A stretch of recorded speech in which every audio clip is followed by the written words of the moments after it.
still have 92 points, too. 92 points? Yeah. I just used mine for the free ticket for this. Oh, hey. So, yeah, we said we were going to watch Maze Runner, but thankfully we didn't have to see Maze Runner because the kid didn't come with us. Yeah, the dork went to his mom, so... So we saw Hostiles. Yeah. That was an intense-ass fucking movie. It sure was. You want to talk about a movie that makes you uncomfortable. Oh, yeah. Man. I thought that it was going to be awesome, and it started off super awesome. Oh, my God. I mean... Like, it was brutal. It was... Like, this is the opening scene of the film. It's just a family on the range, and like I think they're in one of the Dakotas. Yeah, is where this started, because they end in Montana in the film, but I think they're in like North Dakota. Yeah, it's like what 1850s or 90s. It might be like the 1870s or 80s, because the one guy said he was in the Civil War and he was pretty old. So I would put this film around 1880 or so. Yeah. That's what I would guess. 1880, 1890. Yeah, well, back when they were still civilizing the West. Yeah, or by that you mean making everybody white. Yeah. Yeah, they were whitening up the West. Yeah, but that's kind of what the movie's about. Tell you what, this movie explores a lot. I mean, for a movie that takes place over 100 years ago, there's a lot of social commentary about today in this movie. Oh, yeah. But it opens up with just this family on the range, and some Comanche Indians come in and just slaughter them. Murdered the fuck out of them. Oh my God! The woman's holding she's got her little baby. Baby's like 6 months old, and they shoot that fucking baby right while she's holding it. And she carried the dead baby around for like 2 more days. Like, yeah, it's just asleep. We have no idea how long she sat there holding that dead baby before Christian Bale and them showed up. She could have been there a week just cradling the dead baby. And well, the guy outside, her husband, he looked pretty ripe. Yeah, he had flies and maggots on him and stuff. So they shot her husband like 95 times and scalped him. Shot both her younger daughters in the back, and then shot her baby. She's the only one that lived, and man, that girl was a good actress. She was. She sold that. Because I mean, for even Christian Bale, who's this hard ass guy, he sees her like, oh shit, she's fucked up. She's nuts. She just watched her whole family get murdered, and then had to hide in the woods under some rocks to get away from the Indians that were trying to get her. Like, yeah, she was fucked up in the head after that. Well, and then the movie's about this guy. He's retiring as an army captain, and his last like big mission he has to. I don't think this is based on a true story. It could be, but I'm not familiar with this at all. I don't think so. I'm sure something like this happened, but this exact story is probably. I don't remember hearing about like Yellow Cow or whatever his name was. Yellow Wolf, DJ Yellow Wolf. Yeah, Yeller Wolf. But he so the Christian Bale's last asshole. Yeah, what's up with that? Another person just drove right by us in a huge parking lot. Where drove right towards us, coming head on, and then swerved to go around us. Fuck you! Stop doing that. Anyway, so Christian Bale, he has to take. They've captured this Indian chief and his family, but they have to let him go due to some diplomatic thing that the president wants to do, and he doesn't want to let these people go because him and the chief fought against each other in a battle years prior to this, and the chief killed a bunch of his people. He killed a bunch of the chief's people. I think they said they had him in prison for like 7 years or something. And they had his whole family there, and Christian Bale, of course, doesn't want to do it, tries to resist, but the dude who was the blind guy from Don't Breathe told him it was really him. It was Stephen Lang. Told him he had to, or else he wouldn't receive his army pension, which is fucked up. That was bullshit. Yeah, that was bullshit. But so he has it. Of course, when he takes his Indian family. The whole thing was they established it pretty quickly that he was into it heavily with the Indians. He fucking murdered thousands of Indians by himself. But I love when we're introduced to his character, because he has a friend that's obviously Hispanic and a guy that works with him that's a black guy, so he's not to be all the way racist. Yeah. He likes everybody but Indians. He only kills Indians. Yeah, he does it because it's his job. Yeah, he doesn't enjoy it. It's his job. But he figures out throughout this that, oh my God, I'm a terrible person. And he realizes he's a terrible person throughout this, when he realizes it is a racial thing, because they meet these Indians who aren't anywhere related to the other Indians that attacked this woman. Yeah. And they actually try to help. They get attacked by the Comanches while they're trying to transport these people. Yeah, the prisoners are totally helping them fight these other Indians. Like, hey, these Indians are crazy. Yeah. You can't fuck with them. Don't. The theme of the movie really is don't blame an entire group for a small part of its. Don't one bad apple shouldn't spoil the whole damn bunch. Is the premise of the film, and it works. Oh, it was very well done. Because he learned in the end, like, not all these Indians are bad. Some of them are. Some of them are terrible, but not all of them are. Yeah, not all of them. Just because they got the brown skin doesn't mean that they have to die, and he learns that throughout the film, and so. Yeah. And the woman who's just witnessed her family murdered comes around faster than he does, and I think that's what makes him realize, oh my God, she's able to. These people look like the people who killed her family, but they're not, and she's still treating them with respect, and that's when he realizes. I love the what they did with them. Like, that worked so well done. Christian Bale will be nominated for this. Just those two, watching them connect without even like talking or saying a word. They just like connect together. It was so awesome. And I like how the scene, there's a scene where it's raining really bad outside, and a whole bunch of horrible shit happens, and she invites, the woman they find along the way, invites the captain to come sleep in her tent with her. There's like nothing sexual or romantic about it. They just both, at that moment, need someone to hold on to. Because he had just watched like one of his best friends die. She had just a couple days ago seen her family die, and there was nothing sexual. They didn't kiss or anything like that. They just held on to each other and went to sleep. And I'm like, that is such a beautiful scene. Yeah, it was awesome. I have to say, as far as the cinematography and the directing style of this film, it's one of the best looking films. Oh yeah, it was so well shot. That's how you shoot a movie, because it was done perfectly.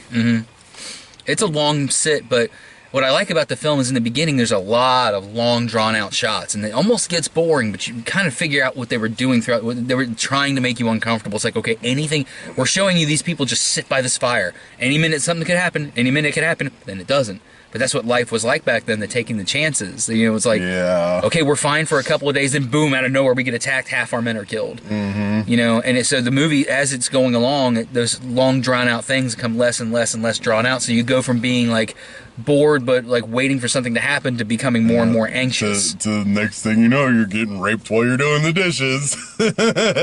Yeah. And I don't know, I mean, this director, I'm not really familiar with a lot of his stuff, but it really well directed film. This movie is not for everybody. A fucking film company I've never heard of. They were called Entertainment Pictures or something like that. Yeah, like it looks like a joke movie company. Like that. Yeah.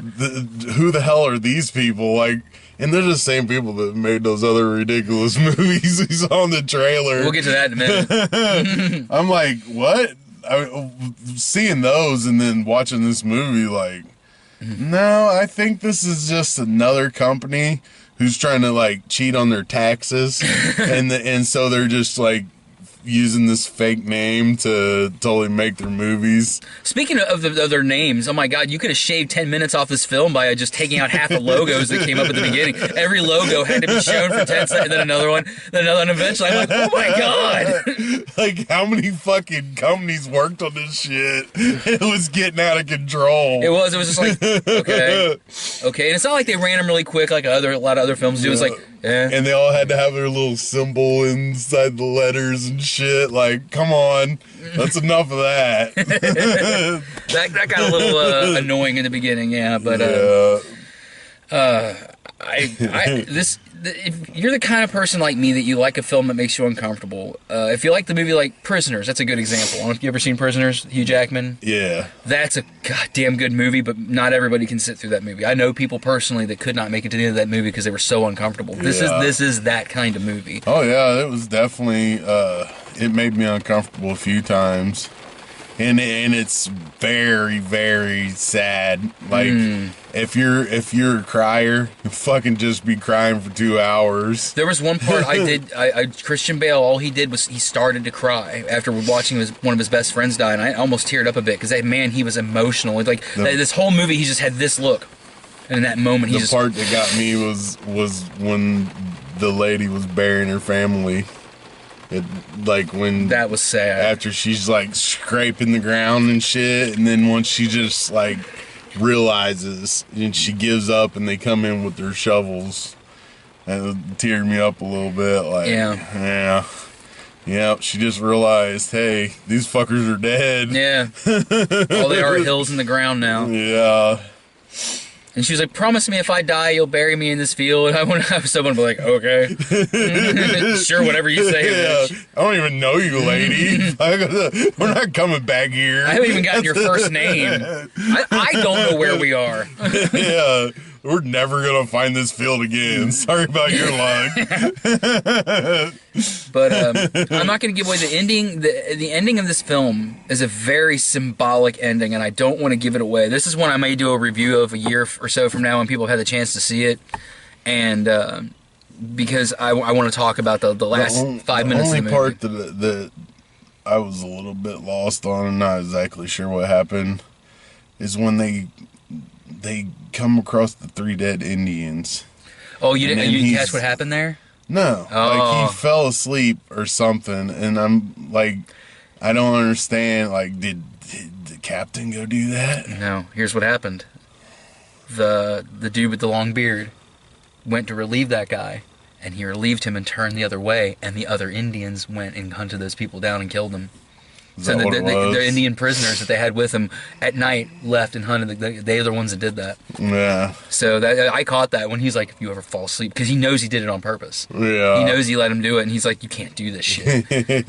And no, yeah, they're the prisoners. They let that Indian. Well, it probably wasn't. I was a little confused, but I was thinking the dude with the beard did it. Then it's like, well, why would he say something about him falling asleep? Like, no, he just turned an eye while the other guys went out and killed him, and then came back.